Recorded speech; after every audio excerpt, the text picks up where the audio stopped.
Buenas noches, amigos de Salud Financiera, soy Jorge Benavides. Como siempre es un gusto estar en sus hogares.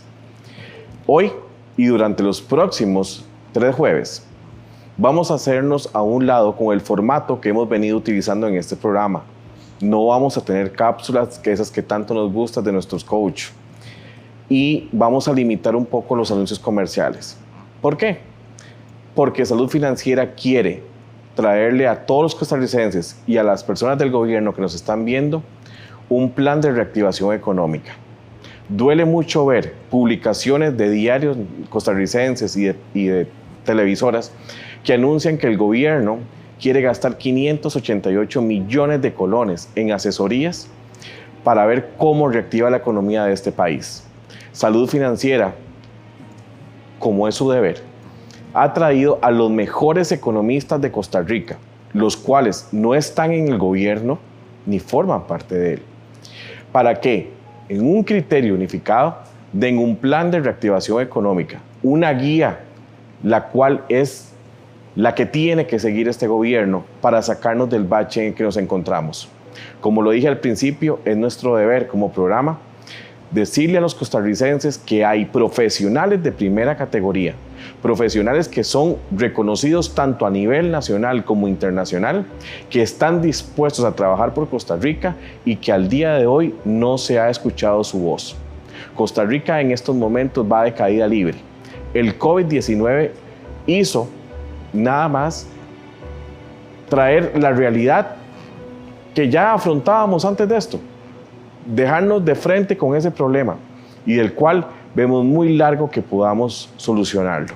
Espero que estos programas sean de mucha utilidad para usted y sobre todo que gente del gobierno, gente que en este momento está tomando decisiones económicas, escuchen a los expertos. Esto es Salud Financiera. Vamos con la primera charla de 4. De nuevo con ustedes en sus hogares. Hoy el tema es reactivación económica. Y para tocar un tema tan delicado en estos momentos de crisis nacional, he tenido el lujo de invitar a 3 de los mejores economistas de este país, los cuales presento a continuación. Don Alberto Franco, muchas gracias por estar con nosotros. Muchas gracias por la invitación, Jorge. Encantado de estar aquí con vos y con los compañeros. Un amigo de la casa, muy preciado por nosotros y un economista que vemos muy comúnmente en los medios de comunicación, para mí de los mejores que hay acá, don Eli Feinsack. Muchas gracias, Jorge, por tan inmerecidas palabras. Un honor estar acá, un placer siempre acompañarte y un honor estar acompañado de Luis y Alberto. Y por último tengo a un economista que lo leemos muy comúnmente en La Nación, muy conocido también de los mejores economistas de acá, primera vez en Salud Financiera, y quiero dar la bienvenida a don Luis Mesalles. Muchas gracias, buenos días. Un honor que me invite a participar y un honor estar aquí con él y con Alberto también.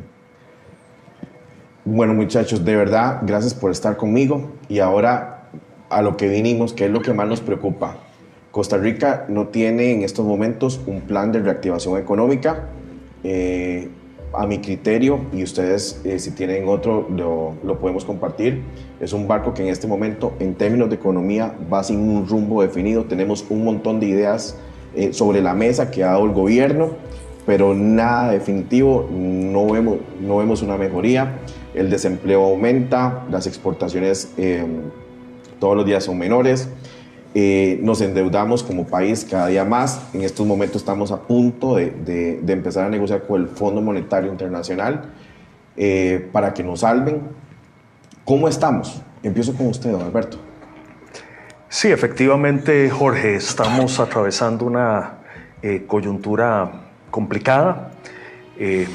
La actividad económica, luego de crecer lentamente hasta aproximadamente febrero pasado, empieza a caer, tal vez a partir de mediados de marzo.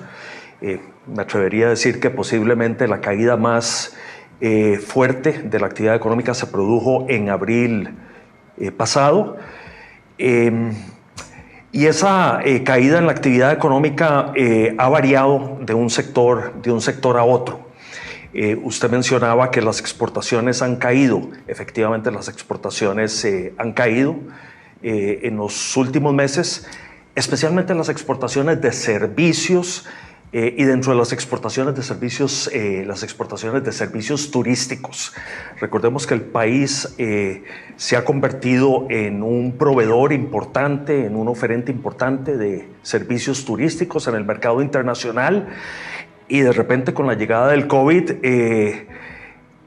el volumen de ventas, digamos, de ese sector se desploma, digamos, de 100 a 5%, 10%, la caída es brutal. Y eso, por supuesto, que se está reflejando significativamente sobre la actividad económica y también sobre el empleo, que es otra variable que usted mencionó en su introducción. Entonces, de nuevo, tenemos, por un lado, una actividad económica que se contrae con efectos significativos sobre el mercado laboral. El INEC publicó una serie de datos ayer que muestran un aumento en la tasa de desempleo durante el trimestre comprendido entre febrero y abril. Ellos modificaron un poquito la metodología para tratar de reflejar en las cifras por lo menos una parte del impacto del COVID sobre el mercado laboral. Entonces, aumento del desempleo, aumento del subempleo.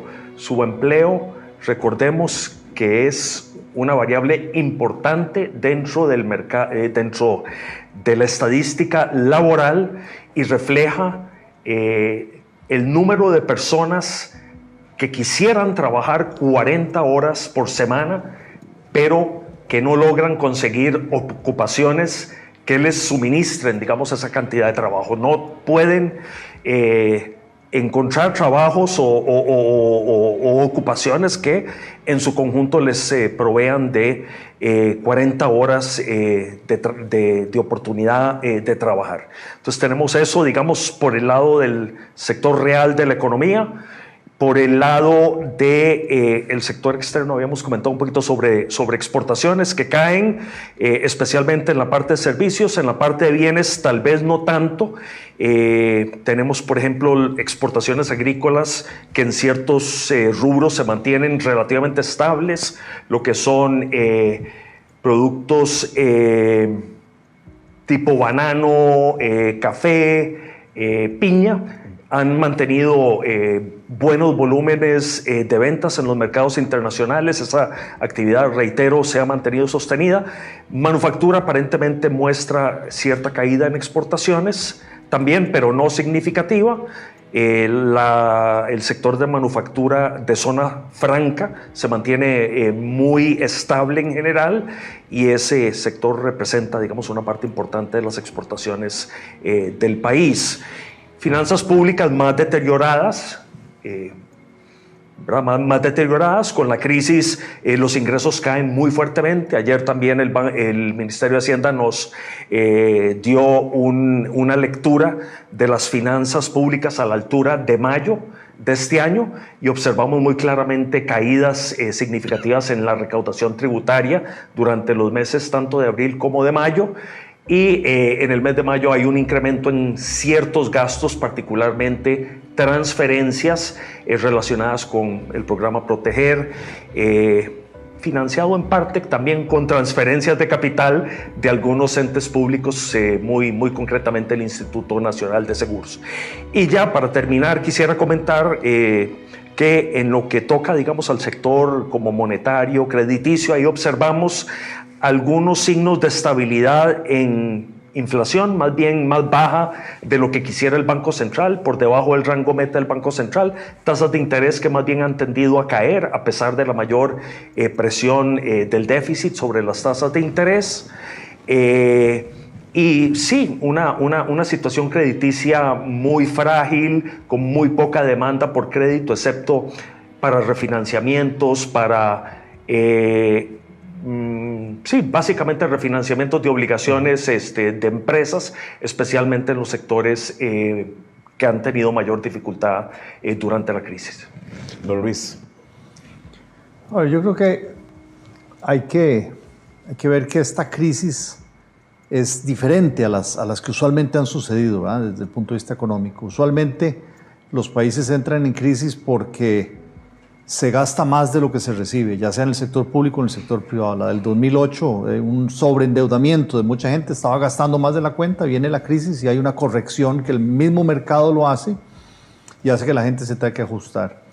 En este caso, la crisis viene de afuera del sistema económico, es una crisis de salud que para poder enfrentar la crisis sanitaria, los gobiernos reaccionan, y particularmente el gobierno de Costa Rica, digamos que estamos hablando, con medidas restrictivas, medidas de confinamiento, medidas de cierre de negocios, ¿verdad? Lo que obliga entonces a que de muchos negocios, o lo que lleva a que muchos negocios se queden sin poder vender, y si no venden producto, pues entonces tienen que despedir gente o suspenden el contrato laboral, que es lo que se ha visto mucho. Y toda esa combinación entonces hace que la gente no tenga dinero, y si ya la gente no tiene dinero, entonces no gasta, y si no gasta, pues entonces la economía se traba y vuelve una segunda ola de despidos, digámoslo así. Entonces es primero un shock de oferta, en el sentido de que viene algo de afuera y detiene la oferta, pero luego se convierte en un shock de demanda porque la gente no tiene dinero para poder gastar, y entonces ya ahí se detiene toda la economía. Viendo esto, bueno, y el segundo aspecto que me parece importante resaltar es que le llega esta crisis sanitaria y económica a Costa Rica en un momento en que Costa Rica estaba muy mal preparada para enfrentar la crisis, ¿ah? Veníamos de una crisis fiscal muy fuerte, todavía en 2017, 2018, que en el 2019 se aprobó una serie de reformas que supuestamente nos iban a llevar a una consolidación fiscal y arreglar el problema fiscal, pero apenas estábamos empezando. 2019 terminamos con un déficit fiscal del 7%, deuda ya casi pegando al 60% del PIB y creciendo año con año. Entonces, la reacción del gobierno ante la crisis está muy limitada por esa situación fiscal. Entonces se nos juntan dos cosas: una crisis fuerte que es muy diferente a las demás y una limitación de cómo enfrentarla. Entonces lo que uno ve es que el gobierno, su primera reacción es a ver a quién puede salvar de la crisis. Entonces hace el programa Proteger para ayudar a la gente con un ingreso de lo que han perdido. Inicialmente dice que va a favorecer a 400,000 personas, y las solicitudes han sido de casi 1 millón de personas solicitando el bono Proteger. 3 meses después de haber iniciado el programa, llevan apenas un poco más de la mitad de las solicitudes procesadas, o sea, de manera muy lenta. Pero bueno, ese es como casi que el programa estrella del gobierno, en el sentido que lo están haciendo es tratando de salvar a la gente. No están tratando ahí de reactivar, es simplemente salvar a la gente que está muy mal. Y de ahí hay una serie de ideas, como decía usted, de tratar de reactivar. El Banco Central hace lo que puede proveyendo liquidez. Los bancos estatales se les dice vaya y presten dinero, pero al final, si no hay demanda, y si además los bancos están siendo súper cautelosos porque no saben a quién le van a prestar, no saben con quién van a negociar, eso tampoco está funcionando bien. Se habla de un programa ahí de disminución de trámites y simplificación de trámites, mejora regulatoria, que le llaman Costa Rica Fluye, pero también va a llevar 5 meses, un plan piloto para después en 2 años hacer unos cuantos más, o sea, de manera muy lenta. O sea, yo creo que esas ideas casi todas van bien dirigidas. Lo que pasa es que la implementación ha sido muy lenta, y ha sido muy lenta, además con la dificultad de que es muy difícil atacar el problema, la raíz del problema. La raíz del problema termina siendo de que la gente, o los comercios, o los turistas no llegan, los comercios no abren, los restaurantes tampoco, porque tienen restricciones sanitarias. Entonces, la mejor política de reactivación sería abra la economía otra vez y que la gente se dedique a gastar. Pero eso tampoco se va a dar. No se va a dar, primero porque está en la crisis, ya estamos llegando a una segunda ola de contagios, entonces el Ministerio de Salud está muy cauteloso en eso. Y segundo, después de todo lo que ha pasado, la gente está con mucho temor. O sea, por más que a uno le digan, vea, ya se puede ir a turistear y puede irse a un hotel, uno dice, ¿será seguro? Entonces, mejor me cuido. ¿Puede ir ya a comer a restaurantes? Bueno, ¿puede ir al centro comercial? Y la misma gente se está quitando. Entonces, esa reactivación me parece a mí que va a costar mucho que venga, que se dé. Va a ser, contrario a lo que se pensaba al principio, que la gente decía que esto iba a ser una crisis en forma de V, una caída muy fuerte y una recuperación muy rápida. Va a ser más probablemente en forma de U, con una parte baja muy extendida y después nos recuperemos. Hay gente que lo asimila más a una recuperación tipo el logo de Nike, ¿verdad? Que es una caída rápida y después una recuperación muy, muy lenta. ¿verdad? Entonces, sí, la agenda de reactivación yo creo que le faltan tal vez más puntos, pero sobre todo me parece que le falta más agilidad. Y al final a los costarricenses nos va a hacer falta más paciencia, sabiendo que esto va a tardar mucho tiempo y que no va a ser así nomás que nos recuperemos. Eri. Yo creo, a ver, y para no repetir lo que ya han dicho Alberto y Luis, que es importante entender algo que dijo Luis de pasada, y es la situación en la que entramos a esta crisis, ¿verdad?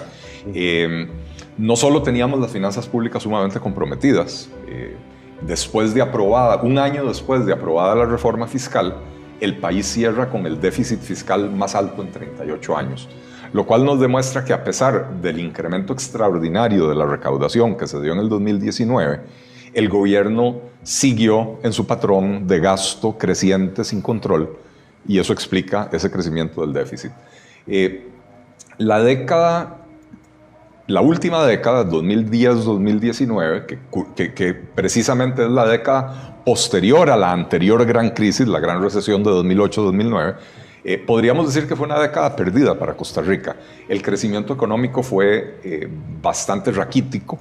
El promedio de la década fue un poco más de 3,5%, mientras que en la década anterior a la gran recesión, la economía crecía a un ritmo en promedio casi del 5%. Pero además, en el último año 2019, la economía apenas creció un 2,1%. Y esto es muy importante porque esto marca el derrotero de otro montón de indicadores sociales y económicos. El desempleo de la última década fue en promedio 10%, lo cual es inaceptable para un país. Pero el desempleo del último año y medio promedió 12%. Ya antes de la pandemia estábamos en 12,4%, ¿verdad? Y la más reciente lectura que Alberto comentó, 15,7%, que en realidad es un promedio del trimestre febrero-abril. Cuando uno desmenuza ese promedio y quita febrero y marzo, concluye que el desempleo en abril debe andar cerca del 21%, ¿verdad? Solo del mes de abril. La pobreza se nos estancó hace 25 años por encima del 20% y con un nivel de crecimiento tan raquítico es imposible disminuir la pobreza. No se generan suficientes empleos para disminuir el desempleo, ¿verdad? Y eso marca pues, toda la situación del país. Y por eso a mí me parece que es muy importante, además de pensar en medidas de reactivación, que lamentablemente en buena medida van a depender de decisiones sanitarias, lo que comentaba Luis, no podemos abrir toda la economía de un solo porque estamos en el medio de una segunda ola de contagio y entonces las autoridades van a ser excesivamente cautelosas para evitar mayores problemas, para evitar una saturación del sistema de salud, pero deberíamos aprovechar el momento para reconocer que los problemas que arrastrábamos de antes, que antes eran importantes, ahora son importantes y además urgentes de resolver. ¿Por qué? Porque cuando finalmente podamos recuperar alguna noción de normalidad, probablemente yo soy suscriptor de la teoría del logo de Nike, ¿verdad? Una caída fuerte y una recuperación lentísima, pero no queremos recuperarnos para volver al nivel de crecimiento del 2,1% de la economía. Necesitamos poner a la economía costarricense en un estadio superior de crecimiento que nos permita además resolver los problemas sociales y económicos que traíamos, que no se pueden resolver por el crecimiento tan raquítico, el desempleo, la pobreza y muchos otros más. Y por eso necesitamos hablar de reformas estructurales que necesita la economía costarricense. Para salir de la crisis de los años 80 hicimos una serie de reformas estructurales muy importantes. Se le cambió por completo el enfoque a la economía costarricense, que previo a la crisis de los 80 tenía una visión completamente hacia adentro, era sustitución de importaciones, era mercado común centroamericano, y a partir después de la crisis de los 80 nos abrimos hacia afuera. Empezamos a exportar, empezamos a atraer inversión extranjera que está muy ligada con el sector exportador. Nos abrimos al turismo, empezamos a desarrollar la infraestructura turística que nuevamente tiene que ver con exportación de servicios. Y eso es bueno porque el mercado local es muy pequeño. Pero no completamos la reforma. La economía se quedó con un montón de sectores excluidos de la competencia nacional e internacional. Y entonces tenemos que introducir mayor competencia, eliminar monopolios. El Estado costarricense, paradójicamente, creció descontroladamente a partir de la adopción de estas reformas. Mientras que antes, en promedio, se creaba una institución y media al año, a partir de 1985 se crean más de 4 instituciones al año. El Estado costarricense creció desmedidamente, se convirtió en un lastre enorme para la economía. Y esto me lleva a un último punto. El problema del déficit fiscal, que es básicamente todos los años gastamos más de lo que recaudamos. Y si queremos entender la magnitud de cuánto es esto, en el presupuesto del año 2020, antes de la pandemia, el presupuesto que se aprobó en noviembre del año pasado para este año, el 48% del gasto público se iba a financiar con endeudamiento nuevo. Solo el 52%, o sea, la mitad era con impuestos, recaudación, y la otra mitad con nuevo endeudamiento. Y esto se traduce en que cada año quedan menos recursos en el presupuesto nacional para que el gobierno haga las cosas que se esperan del gobierno, para pagar los salarios de los policías, para construir escuelas, para construir carreteras, para dar ayudas sociales, ahora los bonos proteger, etc. En el presupuesto original del 2020, el 40% prácticamente de los recursos se iban a destinar a pagar la deuda. Y si la deuda sigue creciendo año con año, cada año quedan menos recursos para lo que la población demanda y más recursos para pagarle a los acreedores. Y esa situación está a punto de explotarnos. Esa situación está a punto de reventarnos en la cara. Yo creo que se aproxima a una velocidad sorprendente la fecha en que Costa Rica podría caer en un default, o sea, en una cesación de pagos de la deuda, lo cual sería fatal para la economía, ¿verdad? Esto implicaría que en el momento en que Costa Rica no pueda honrar una deuda, dejamos de tener acceso a los mercados internacionales, incluso el mercado nacional se nos podría secar, ¿verdad? Porque ¿quién le va a prestar a un gobierno que no paga, ¿verdad? Y mientras mantengamos esa estructura presupuestaria donde la mitad del presupuesto se financia con deuda, eso implicaría que la actividad económica del país básicamente se pararía. El gobierno no tendría plata para pensiones, no tendría plata para pagar salarios, no tendría plata para hacer carreteras. Básicamente tendría que parar el gobierno de funcionar. Para el sector privado se volvería imposible financiar actividades, emprendimientos productivos, porque las tasas de interés se dispararían y estaríamos en una crisis incluso peor que la de los años 80. Para mí, el hecho de que el gobierno en este momento, un gobierno PAC, se sentó a negociar con el Fondo Monetario Internacional, es un reconocimiento implícito por parte del gobierno, sin decirlo a la luz, de que estamos muy cerca de esa fecha, de ese default, y que es necesario ese acuerdo con el Fondo Monetario Internacional antes de caer en el default, para evitar caer en el default. Días antes, y esta pregunta la voy a formular para los tres, días antes de la aprobación del plan fiscal, nos vamos atrás, la presión era tanto sobre Costa Rica que decían, tienen que aprobar el plan porque si no vamos a caer en una situación muy parecida a la que cayó Grecia. La única gran diferencia fue que Grecia contaba con la Comunidad Económica Europea para poderla salvar. Y aprobamos un plan fiscal que no fue el mejor, pero lo aprobamos. Ahí sacamos un poco el barco a flote y listo. La sala cuarta llega y en días, en cuestión de días, lo que nunca ha hecho, le da el visto bueno al plan y vamos. Ahora bien, tenemos un plan fiscal y empezamos a hacer excepciones a la regla del plan fiscal y empezamos a sacar que eso no era lo que estaba en papel. En ese momento el plan nos sirvió para sacar, como dije, el barco a flote. ¿Cuál es la primera decisión que debe tomar el gobierno de Costa Rica hoy para empezar a sacar este barco a flote? Lo primero que tendría que hacer el gobierno. Bueno, es una excelente pregunta. Definitivamente que el escenario que tenemos ahora es muy diferente al escenario que había cuando se aprobó el plan fiscal, ¿verdad? Recordemos que en ese momento se estima que ese plan, en un contexto de modesto crecimiento económico hacia adelante, como mencionaba Eli, ¿verdad?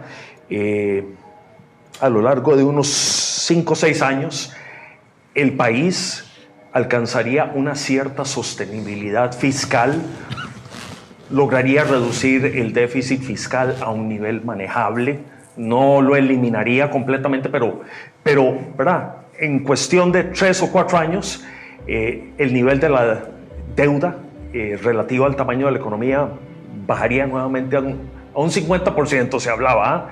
Eso, de nuevo, bajo un escenario donde el crecimiento económico se mantenía en el orden del 3% anual aproximadamente. Bueno, se viene la pandemia y ese escenario se nos cae, ¿verdad? Se nos cae completamente. Tenemos que reconstruir nuevamente un escenario que nos augure una cierta sostenibilidad fiscal en un plazo mediano, largo.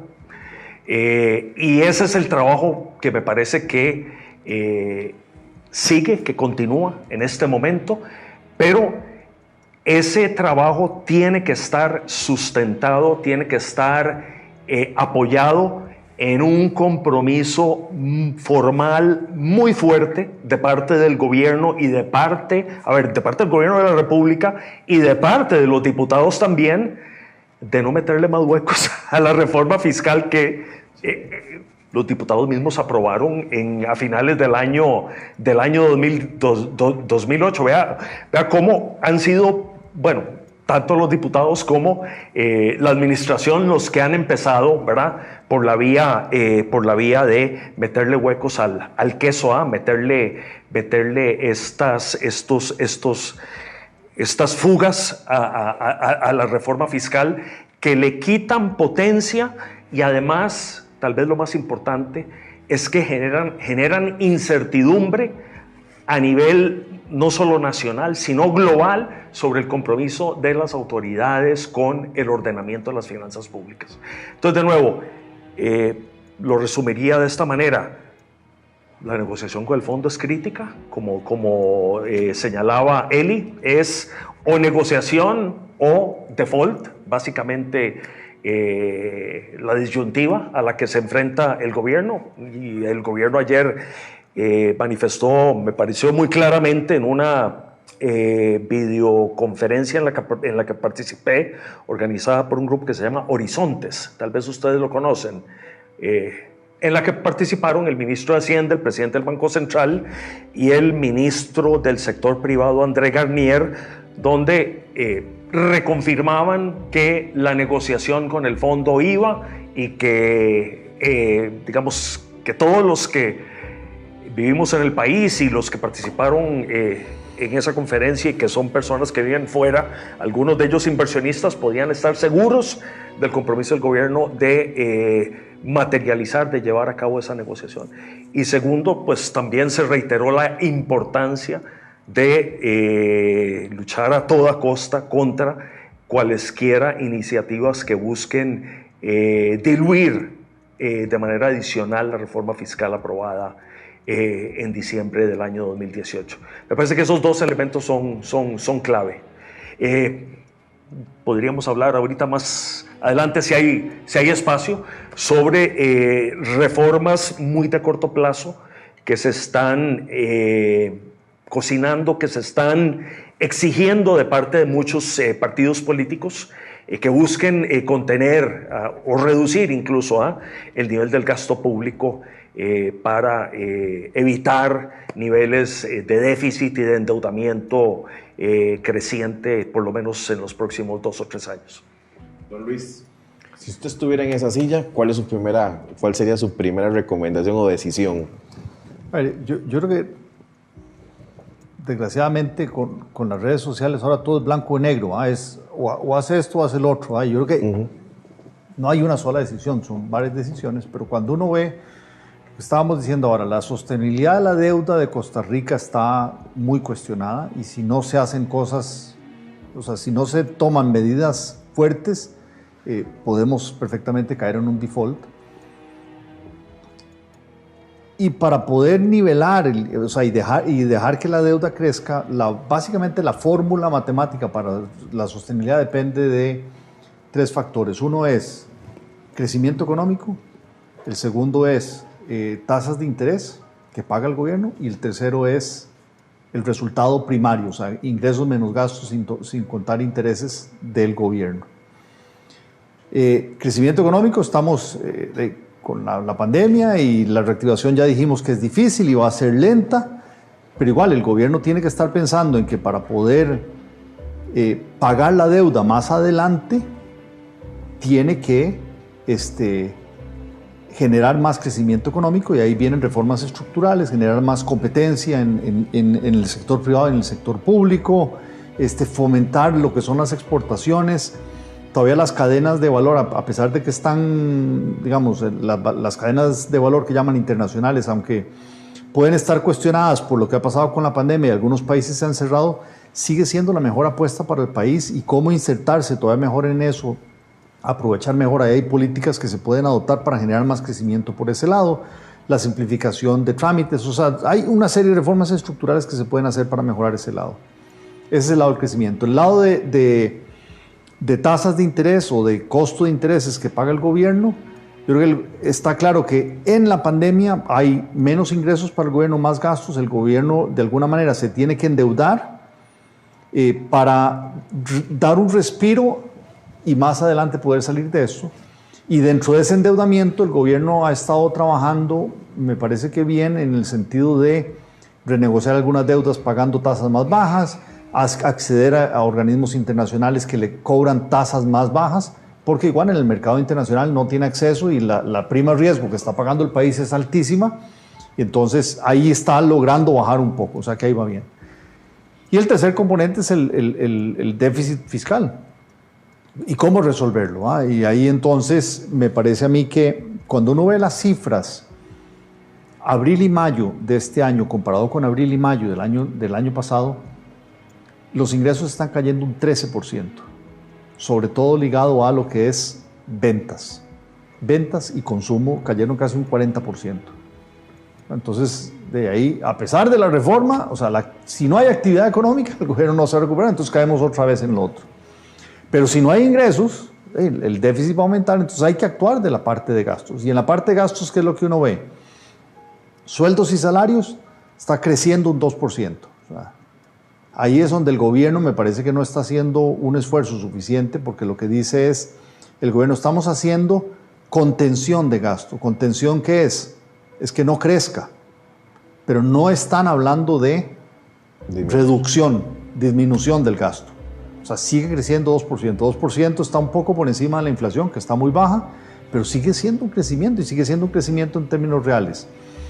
Y ahí es donde el gobierno tiene que empezar a priorizar. Bueno, sí, tenemos más gasto de bonos proteger, de que hay algunos funcionarios relacionados con la atención de la pandemia, como funcionarios que tienen que ver con salud, funcionarios de seguridad, que tienen que ver, pero muchos otros funcionarios no están haciendo nada.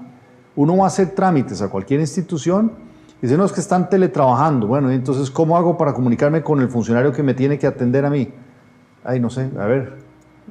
Si uno tiene suerte y consigue el celular, lo atienden y ya lo medio atienden a uno, pero o sea, definitivamente el servicio que está dando el Estado en muchas instituciones es menor porque la gente está trabajando menos. Bueno, si en el sector privado ha habido suspensión temporal de trabajo o parcial porque no está trabajando igual. En el sector público debería haberse aplicado la misma regla.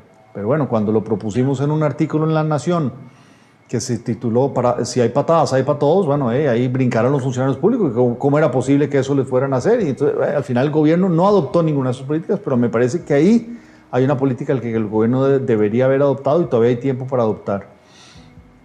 Compras de bienes y servicios está creciendo un 2%. Bueno, si las instituciones están cerradas, si no hay que pagar tanta luz porque los edificios están cerrados, menos agua, menos papel higiénico, menos papelería, o sea, no hay ni café, ni tortillas, ni viáticos, etcétera, deberían bajar las compras de servicios, no bajaron. Entonces, ¿a dónde está o sea, hay una contención, pero no hay una rebaja de gastos importantes? El rubro de transferencias crece 8%. Bueno, sí, ahí está el bono proteger y entonces hay que darle ayuda a la gente. Pero bueno, hay otras instituciones las cuales reciben fondos de transferencias del gobierno central que están recibiendo lo mismo. No les están aplicando ahí la guillotina. ¿Y qué es lo que sí decrece? Gasto de capital. O sea, otra vez, si vamos a pensar en que uno de los factores importantes es que la economía crezca, el gasto de capital no se debería haber detenido. Eso es parte de la reactivación económica. Que se sigan haciendo las infraestructuras para que cuando otra vez podamos abrir sanitariamente los comercios, estemos mejor preparados y de ahí volvamos a crecer. Y ahí es donde me parece que el gobierno está actuando. Y como dice usted, si yo estuviera en esa silla, habría actuado en una reasignación de gastos mucho más importante para que en el global el gasto total del gobierno hubiera bajado. ¿La alternativa qué es? O sea, si queremos balancear el déficit fiscal y el gasto no está bajando, los ingresos están cayendo, mucha gente está proponiendo, bueno, ponga más impuestos. ¿A quién le va a poner impuestos si hay una caída de ingresos de la gente? La gente no tiene dinero, más bien la gente está viendo a ver cómo sobrevive. Ponerle más impuestos a la gente para que después el gobierno haga un programa para devolverle la plata a la gente a través de ayuda social no tiene ningún sentido. En estos momentos poner impuestos no es la manera de resolverlo, es buscando la manera de ser mucho más racional y mucho más eficiente en el lado del gasto, generar crecimiento económico y mejorar el perfil de la deuda para con eso lograr bajar, o sea, lograr salir del bache y más adelante tener la capacidad de pagar la deuda y no caer en el default que se hablaba. Eli. ¿Para qué agrego si ya Luis dijo exactamente lo que... Te quité las palabras de la boca. Totalmente. Eso es lo que hay que hacer. Hay que entrarle en serio no a la contención del gasto, sino al recorte del gasto. Y cuando hablamos de recorte del gasto, hay que ser claros. No se trata de recortar licores y galletas, como decía Otón Solís. Se trata de hacer un recorte profundo en aquellos rubros que hoy dejaron de ser esenciales, en aquellas instituciones que reconocemos desde hace 40 años o 20 que ya no tienen razón de ser, que únicamente están ahí para pagar planillas sin realmente cumplir una función social. Y sobre la contención del gasto creo que es importante que lo tengamos bien claro. Cuando el rubro de remuneraciones crece en las condiciones actuales en un 2%, no hay contención del gasto. Hay crecimiento real del gasto porque precisamente lo que creo que fue Alberto el que lo dijo en el primer segmento del programa, la inflación está por debajo del rango meta. El rango meta del Banco Central es 3 puntos porcentuales más menos 1. O sea, entre 2 y 4%. Y se estima que este año probablemente la inflación cerrará en el orden del 1% o menos. Y entonces, si usted tiene un crecimiento de remuneraciones del 2 con una inflación del 1, hay un crecimiento real de las remuneraciones. Entonces no hay ese esfuerzo de contención del gasto. Y creo que Luis señalaba algo importantísimo. El único rubro o el principal rubro donde sí hay una caída es en las inversiones, en el gasto de capital, que es precisamente donde no deberíamos estar recortando el gasto. Entonces, lo único que yo le agregaría a lo que ha dicho Luis es, y lo que dijo Alberto también, es insistir en aprovechar, como decía Winston Churchill, nunca se puede desaprovechar una buena crisis, no se debe desperdiciar una buena crisis. Aquí estamos ante la madre de todas las crisis, porque como decía Luis anteriormente, esta no es una crisis que se dio en la economía, esta es una crisis de salud que está teniendo un impacto enorme en la economía, pero en una economía, en el caso costarricense, que ya venía mal, ¿verdad? Entonces, en el plazo inmediato, lo que habría que hacer es lo que estaba señalando Luis, de recortar el gasto, pero además aprovechar este momento para impulsar reformas estructurales, tanto en cuanto a introducir mayor competencia en los mercados privados, como en cuanto a reducir el tamaño del aparato estatal y hacerlo más eficiente para reducir el gasto público y poder disminuir el déficit, ¿verdad? Y en eso se debería estar trabajando. En este momento la Asamblea Legislativa ya cayó en una fase de lo que yo llamo hiperactivismo populista. Y usted ve, yo reviso una vez por semana, entro a la página web de la Asamblea a ver qué proyectos nuevos hay, a ver algunos proyectos que me interesan en particular, si han tenido algún avance, etc. Y en las últimas semanas, cada vez que entro, como los proyectos se les va asignando un número cronológico, ¿verdad? A veces hay semanas donde aumentó ese número en 50, 40, 50. Entonces, se están proponiendo leyes a diestra y siniestra, y la mayoría de esas leyes, el único objetivo que cumplen es dejar el nombre de un diputado ligado a un proyecto. Pero son proyectos que tendrían efectos nocivos. Ahora quieren quitarle la plata a Fonatel para fomentar la economía social solidaria a nivel municipal. Ahora quieren quitarle la plata a Fonatel para pagar las pensiones alimentarias de las personas que no están pudiendo pagar las pensiones en este momento. Y con eso abrimos una enorme brecha. Bueno, ya existe una enorme brecha digital, que esta es la brecha del siglo XXI. Esta es la brecha que va a marcar las diferencias sociales y económicas por los próximos 50 años o más, ¿verdad? Y entonces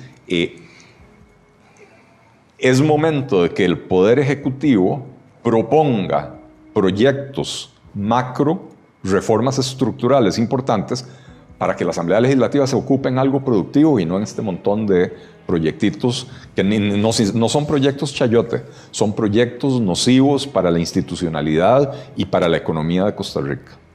Eli, cerramos instituciones y vendemos. ¿Llegó el momento de vender activos? Definitivamente, con el tamaño del hueco en el que estamos metidos, de esta no salimos sin venta de activos. Y cuando hablo de venta de activos, tienen que ser activos significativos, activos que tengan un valor de mercado significativo. Si yo vendo Fanal, no sé si le sacamos 15 millones de dólares o 50 millones, no creo que llegue a 50 millones de dólares. A la gente le sonará mucha plata. Claro, usted me da 15 millones de dólares, no vuelvo a aceptarle una invitación al programa, no tengo que volver a trabajar, ¿verdad? Pero para el país, para las finanzas públicas, eso es una gota en el océano, ¿verdad?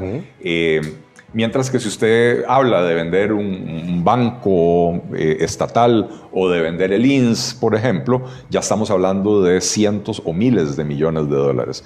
Y entonces, la venta de activos no puede ser simplemente con el objetivo de recaudar. La venta de activos tiene que diseñarse muy inteligentemente para que cumpla otros objetivos. Por ejemplo, fomentar mayor competencia en mercados que necesitan esa competencia, como el mercado bancario. Un mercado donde los márgenes de intermediación siguen siendo muy elevados, en buena medida porque los 3 bancos públicos, que son el Nacional, Costa Rica y el Popular, controlan el 60% de la cartera crediticia. Y eso hace que se dé una competencia, un modelo de competencia muy poco efectivo, donde los líderes son ineficientes y marcan la pauta para el resto del mercado. Entonces hay que introducir mayor competencia en ese mercado para reducir costos de financiamiento, para reducir costos de producción. Entonces esa es una venta con un objetivo que va más allá de simplemente recaudar. Entonces vendemos el Banco de Costa Rica, podemos sacarle, no sé, 1.000, 1.500, 2.000 millones de dólares o 800 millones de dólares, lo que valga en el mercado, y ese dinero se puede utilizar para reducir la deuda pública. ¿Por qué es importante reducir la deuda pública? Precisamente por lo que comentaba yo en mi primera intervención. Si estamos destinando 40 o 45% del presupuesto nacional al pago de la deuda y no nos está quedando más plata, no nos está quedando plata para lo que los costarricenses esperan del gobierno, insisto, carreteras, cárceles, seguridad, escuelas, ayudas sociales, no nos queda la plata para eso, entonces reduzcamos la deuda, pero reduzcámosla de una manera significativa. La deuda pública costarricense debe andar en el orden de 36.000 a 38.000 millones de dólares. Entonces, si usted vende un fanal de 15 millones de dólares, no movió el velocímetro, pero ni siquiera en 1 milímetro, ¿verdad? Entonces, es inevitable la venta de activos en este momento, pero insisto, tiene que ser una venta de activos con propósito. No puede ser una cuestión desordenada, vender por vender, simplemente para conseguir un poco de plata, porque tenemos que entender que una vez que se vende, se vendió. Ya esa venta no se puede repetir, ¿verdad? Y si hacemos el error que se ha cometido en muchos países de Latinoamérica de privatizar monopolios sin romper, por ejemplo, el monopolio, terminamos en una situación igual o peor que la que teníamos, ¿verdad? Entonces, insisto, venta de activos con propósito es ineludible en este momento. Don Alberto, esta es la oportunidad que tiene Costa Rica para hacer una verdadera reforma fiscal. Hablo de reforma en ese sentido. Tenemos más de 100 impuestos para 5 millones de habitantes. Para mí, una cantidad exagerada de impuestos. La evasión fiscal, en palabras ticas, es como el deporte nacional. O sea, la evasión cada día es mayor. Las finanzas del Estado en estos momentos, la recaudación se vino abajo por las condiciones del COVID. Es buen momento para que Hacienda también haga un alto en el camino y aplique o haga una reforma fiscal y ya estructuremos tengamos una estructura fiscal ya definida, fija, que nos sirva como país. Bueno, a mí me parece que el país lo necesita, y no tengo la menor duda. Ahora, siendo realista, veo eso como una opción en el corto plazo. Le confieso que no, Jorge. En el corto plazo lo que veo es a una asamblea legislativa recibiendo, tal vez en las próximas semanas, un nuevo proyecto de presupuesto extraordinario para modificar el presupuesto que está vigente, que es el presupuesto ordinario del año 2020, quizás con recortes adicionales a los que contenía el proyecto de presupuesto extraordinario que fue rechazado hace una semana, pierdo la cuenta, hace poco tiempo por parte del Congreso por considerarlo en su momento un planteamiento insuficiente.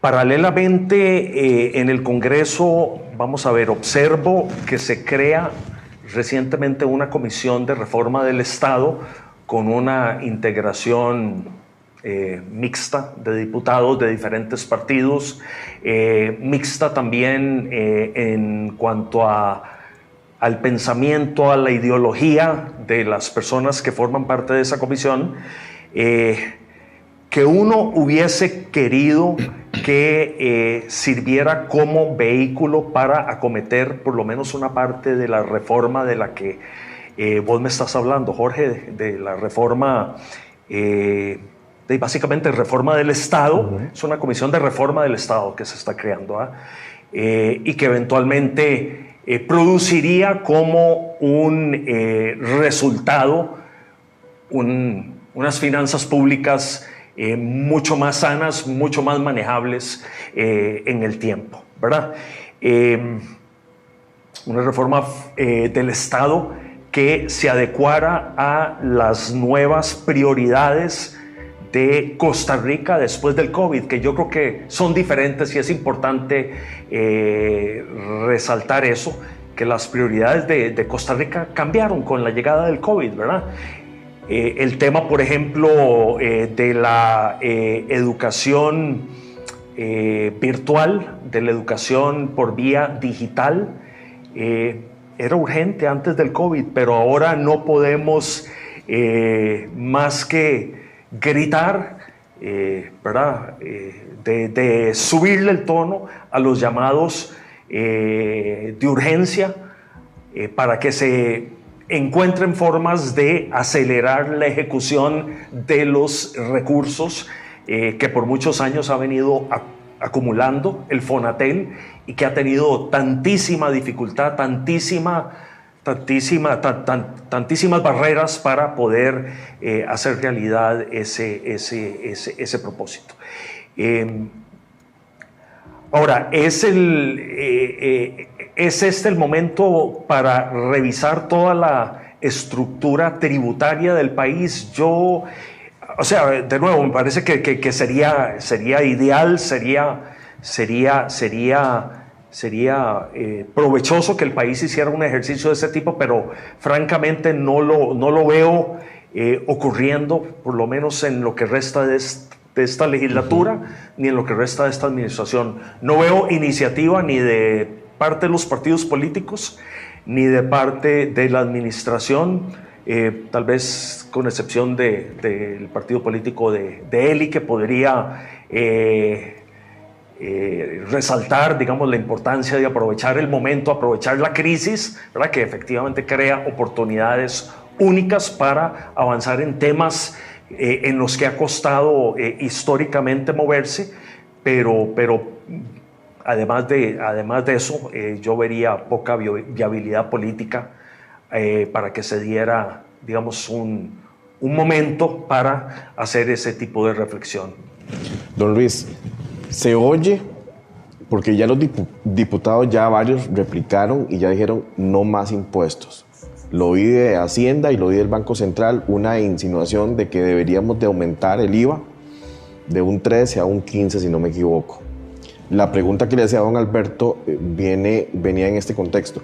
Muchos países, no solo ahora, sino antes, para mejorar sus finanzas, lo que hicieron fue un reacomodo de impuestos. Muchos de ellos bajaron muchos impuestos, muchos de ellos eliminaron impuestos, ¿verdad? Y su economía creció. Es momento de... ¿Usted cree que este momento se debe atacar no con más impuestos? Yo creo que un aumento de la carga tributaria siempre es recesiva.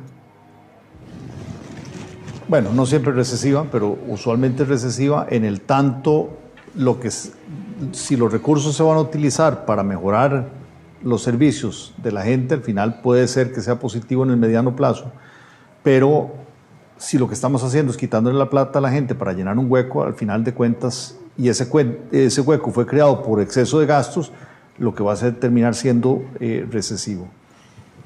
Yo no sé si políticamente, bueno, y Alberto habla de que no es políticamente, tal vez no es el momento, pero sí, digamos, Costa Rica debe en algún momento, y entre más temprano, debe buscar una reforma tributaria donde el sistema de recaudación de impuestos se vea como integral y se vea de una manera, o sea, y sea enfocado a simplificar el sistema.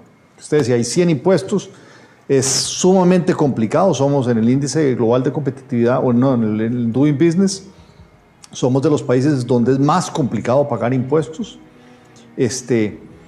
Hay impuesto de ventas, hay impuesto de consumo, hay impuesto de lujo, hay impuesto de renta, hay impuesto de salarios, hay impuesto de intereses, hay impuesto a ganancias de capital ahora, dividendos, hay impuestos al trabajo a través de las cargas sociales, ¿verdad?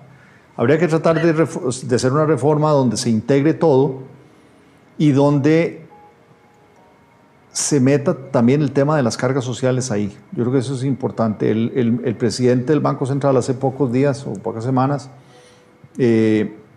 dijo que había que sustituir las cargas sociales por el IVA y ya todo el mundo le cayó encima porque está aumentando el IVA. Pero al final tiene mucho sentido porque dentro de esta nueva economía, no solo por el COVID, sino que vamos haciéndonos una población cada día más vieja, donde entonces cada vez hay menos jóvenes trabajando para financiar las pensiones de los más viejos. Y el sistema de reparto que tenemos en la caja depende muy fuertemente de eso. También con todo esto del teletrabajo, acelerado por el COVID, que ya venía antes, pero acelerado por el COVID, y la manera en que los jóvenes ven cómo trabajan ellos, lo que va a haber es mucho más informalidad. Entonces, seguir dependiendo de cargas sociales para financiar la seguridad social que nos gusta rajar, que es tan buena, no va a ser posible. Entonces hay que meter todo esto en un paquete de impuestos donde se meta todo ahí. A mí me parece que Costa Rica debe ir evolucionando hacia un sistema de impuesto de renta global, no mundial, sino global, en el sentido de que, o sea, si yo tengo un salario y además hago actividades profesionales, además tengo alquiler de una casita por ahí que tenía, además gano intereses, además tengo acciones en alguna empresa y gano dividendos, o sea, voy metiendo todo en la olla y pago impuestos de acuerdo a lo que gane. Si tengo muchas fuentes, si tengo muchos ingresos, pagaré más. Si tengo solo una fuente, pago menos. O sea, ese concepto me parece que hay que introducirlo. Y luego hay que pensar en que, o sea, haciéndolo así, de esa manera, se puede pensar en tasas más bajas. Se puede pensar en tasas más bajas que más bien promuevan más inversión, sobre todo a nivel de empresas. O sea, ahora lo que están hablando más bien incluso es hasta una sobretasa de impuestos sobre la renta a las empresas y a las grandes empresas, nada más a los grandes contribuyentes.